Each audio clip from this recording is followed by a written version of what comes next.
Now, I don't want you to worry. I'm not here to preach. And I know from hearing that song, you might be thinking, uh-oh, he's going to do some preaching here. But I'm not a preacher. But there is a connection between that song and what I want to talk about today. I done what you told me to do is a motivating force for many people who contribute to charity. In fact, I come up with about 4 major causes, or 4 major, I would say, motivations that stimulate people to give. One is maybe religious and spiritual. We give because we are from what many believe to be a God who has given us many gifts. And if we are to live in his image or her image, then we should also be giving to others to make sure that they can benefit from those gifts as well. So this whole notion of religion and spirituality for many people is a motivator to get them to give. There are other people who give, though, because of humanitarian reasons. They don't necessarily have a faith driving their giving, but they believe that humans should help humans when they're in need. And so these humanitarian givers pop up when there are major disasters that come about.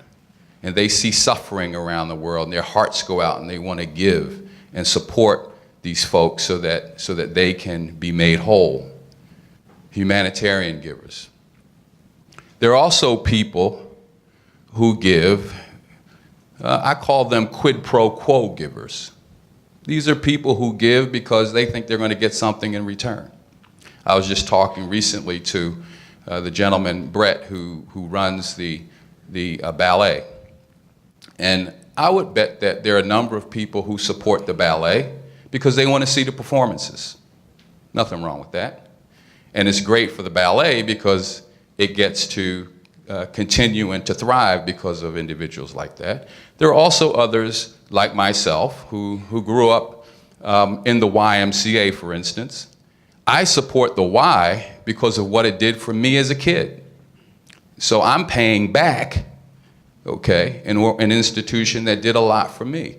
There are people like that who give because either they got something in return, or they got something before and they want to pay it back, or they imagine that something may happen positive as a result of their gift and they want to pay it forward. And then lastly, there are people who give simply because it feels good. In fact, there's some data that shows that the regions of our brain that stimulate pleasure are affected when we make a donation. There's some scientific data, if you can believe it, that proves that. So those of us who eat a tasty meal and we get pleasure from that, same region is giving. And I'm told that even when you have a good round of sex, that same region of your brain is stimulated.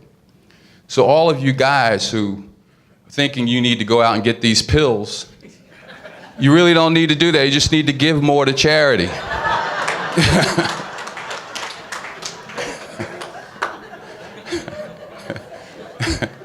Just give more to charity.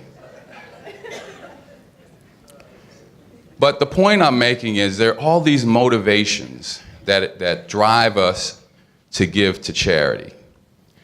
And you would think that because we're so motivated to give, that we would want to close the deal by giving to organizations that were indeed trustworthy and worthy of those gifts.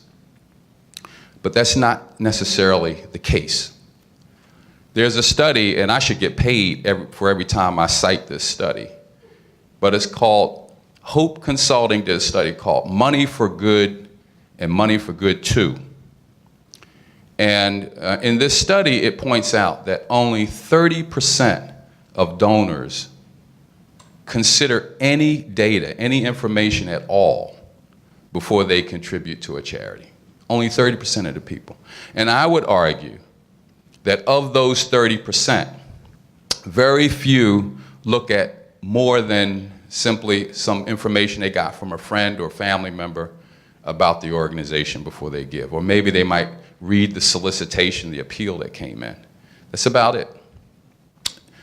So they're not really checking out these organizations. They're not really closing a deal. And that sort of runs counter, in my view, to those motivating factors that drive you to give. If you're giving for religious reasons, shouldn't you also have discernment? I believe discernment is a principle that comes out of religion also. We should know that the things that we're giving to don't turn out to be evil. And how do we know if we don't check it out, if we don't investigate?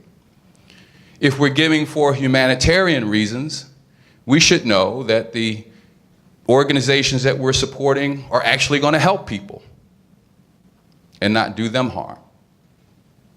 And if we're giving because we want to get something in return, let's say we want our name on a building or a plaque because of what we give. We did that because we want to be remembered.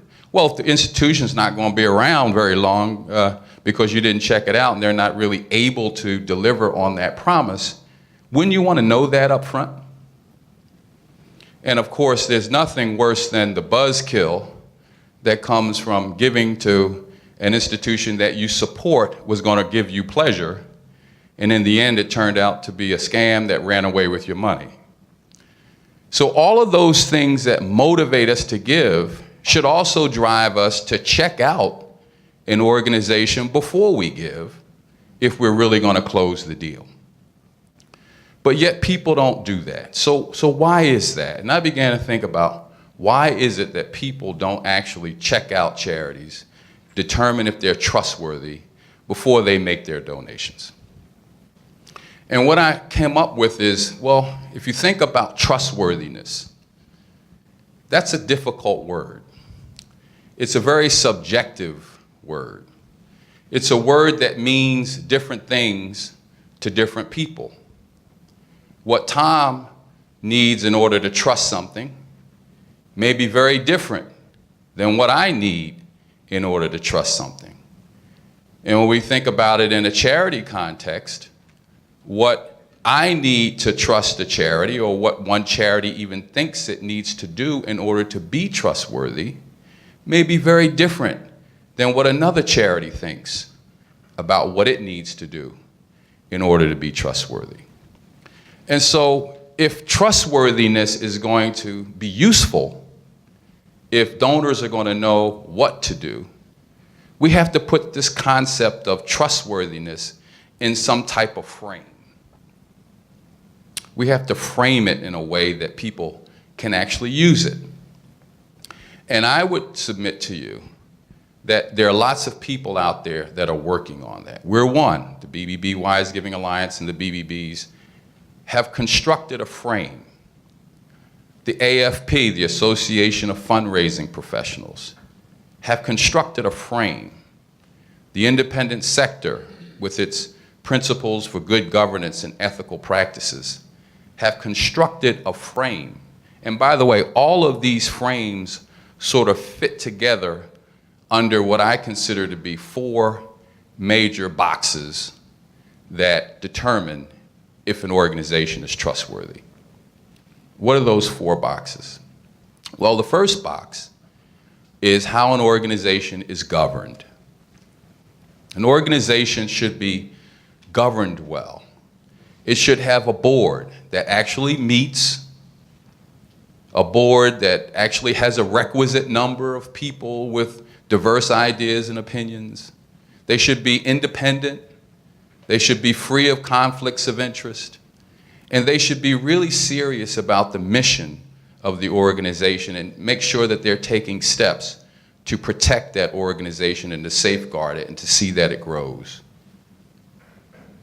Great governance is a pillar of trust. Another area happens to be finances.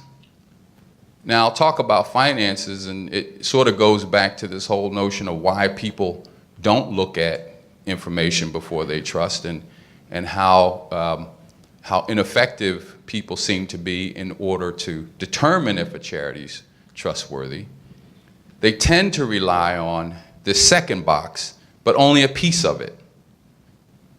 They rely on this box finances, but they focus on what?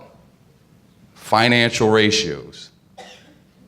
They focus on the extent to which a charity spends or does not spend money on overhead.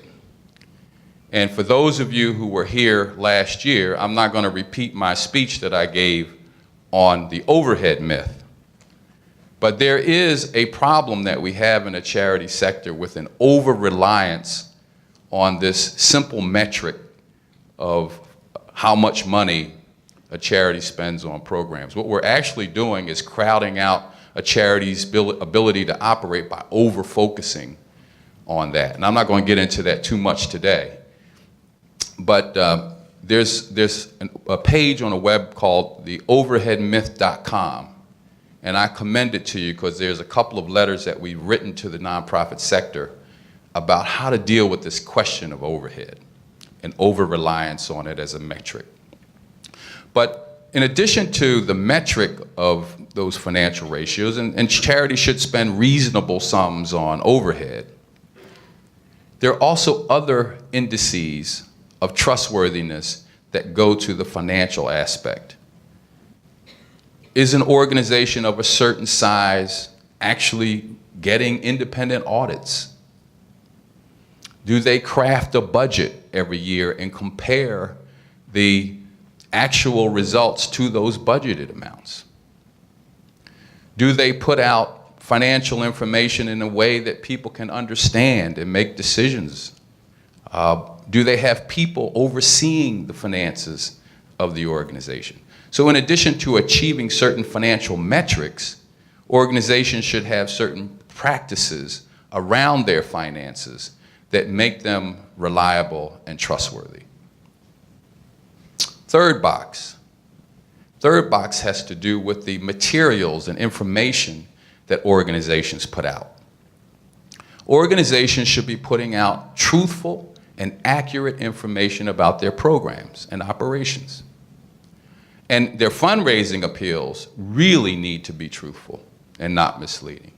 Because for most people, the only information they'll ever see about your organization is the information contained in those appeals. And so if we're not telling the truth in the appeals, we're really going to be misleading people. So truthful information. And there should be an annual report that's prepared every year that talks about who's on your board, what type of program did you run this year, what is your mission? And there should be some selected financial information in the annual report. Doesn't have to be anything fancy. When we talk about annual reports, a lot of people think about, oh, it must be this slick, glossy publication. No, it could be written on 3 sheets of paper, posted to the website, and handed out to anybody who wants it, as long as it contains the requisite information. So informational materials is the third one. The fourth one, and I could give a whole speech about this, which I won't, but I'm going to get into a little bit, is effectiveness or impact. Now watch out. How many of you actually measure impact? Wow, that's a lot of hands in the air. I want to ask the question again though and say, are you measuring the extent to which your program is moving society forward? Or are you measuring inputs and outputs? Just saying. There are lots of organizations that say they're measuring impact, but what they're really measuring are inputs and outputs. And there's nothing wrong with that. I think we get into our heads that we have to be this institution that proves that we have changed the world in some way. And that's great if you can do it. And I happen to believe that all charitable organizations that are working hard are impacting the world in some way. It's just hard to measure it. For instance, my favorite, and I talked about this last year, I'm into job training programs because I think what they can do to transform people's lives are really great, right? So if I'm a job training organization, my inputs are going to be what? Classroom, instructors, curriculum, the things that it takes in order to conduct a job training program, the facility. My outputs are going to be the classes that we teach. So I can measure what went in, and I can measure how many classes we took. Easy enough to do. I can set goals for those, and I can see how I did in relation to those goals. And I can report those to people. My outcomes are going to be the people who achieved a certification or learned a new job skill as a result of the job training program. I can now say that so many people now have a new employable skill as a result of the job training program. But can I really say and know what the impact of the program is if we define impact as what has this gentleman now done to improve society, or how has society benefited from this job training work? I don't know if I can extend my work in a way that would make it clear to people how the job training program actually moves society. Now, I believe that it did, and it probably has, but proving it is a little difficult. It takes a lot to prove that. So let's get out of our heads about impact, and let's start reporting what we can. We can report inputs, we can report outputs, and we can report outcomes. And for those of us who are lucky enough to be able to report impact, more power to you. Do it. But great organizations are reporting what they can, and they're learning from things that they do, both well and not so well. And one other thing to remember about impact, it's not always looking backwards. We like to say that we did this, so what? People aren't supporting you because of what you did. I mean, that may be an element of it. But what's really inspiring them to come out of their wallets and support you is what you're going to do, what you're planning to do, how you're going to achieve it, where you want to go with your organization. Those are the things that inspire people. And I don't think we talk enough about how the things we did in the past are going to be relating to what we are planning to do in the future. So, those are the 4 areas, the 4 building blocks. What did I say? Governance. I said finances. I said truthful information. And the 4th one was measuring your results and reporting your results. Doing those 4 things, you have the 4 pillars of trustworthiness.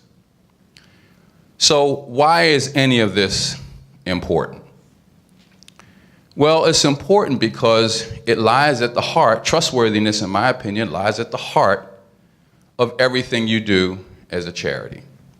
It lies at the heart for why you're even in business. You're in business because you're planning to do something and you want to convince people that you're the right people to do it. I would say you're in business for the folk who you're actually here to serve. You know, I started out talking about the donors and the perspective of that the donor has and why donors give. And then I went to what charities need to do. But let's talk a little bit about the people that we're here to serve, or the causes that we're here to change. That's why we need to be trustworthy. We need to be trustworthy, Tom, because of young women like Cameron, That's why we need to be trustworthy. We need to be trustworthy because there was a young lady here in your community who had a problem. And everybody wanted to push that problem of hers aside. They wanted to tell her that you shouldn't talk about the fact that you're depressed. That's not something that we talk about. We talk about the fact that you might be sad sometime. But when you're out of school for 2 months, unable to get out of bed, you're not sad. You're depressed. And this young lady knew that she had more than sadness, and she wanted to do something about it. So what did she do? She sat down and wrote out a plan for how she was going to get other young people to begin talking about what was going on with them, because she knew she wasn't the only person in the world who was depressed. And she started by running in a race, and this race ultimately took her life. But it also gave her cause new life. As a result of Cameron's life, there are now going to be thousands, hundreds of thousands, and probably millions of young people who aren't afraid to talk about their depression. They're going to be willing to stand up and say, I need help. I need help. And they're going to look to organizations that can help them. And what's important to me is that those organizations be trustworthy. That we can go to them and expect that when the Camerons of the world stand up and say, I need help, that they're not going to be filled with people who are going to line their pockets and run off with the money, but they're actually going to give a serious attempt to help these kids. That's why we have to have trustworthy organizations.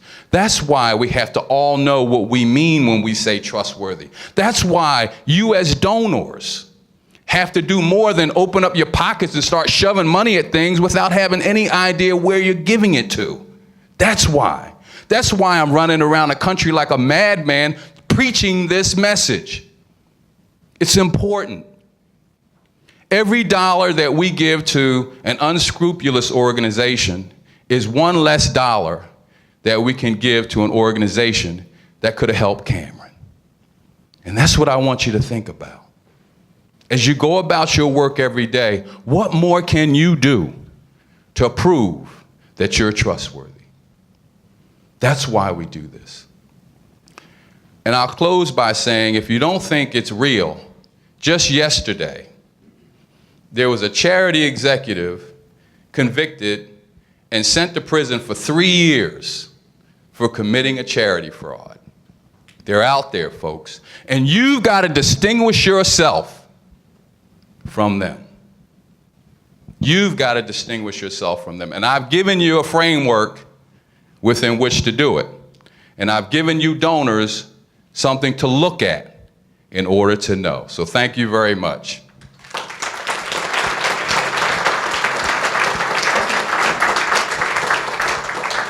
Now, I understand we're going to take a short break, and we're going to allow the panelists to come up, and we're going to have a little bit of a conversation. Is that right, Benjamin?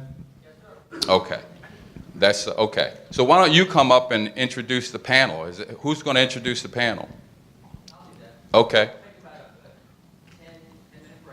a 10-minute break. Great. Thank you.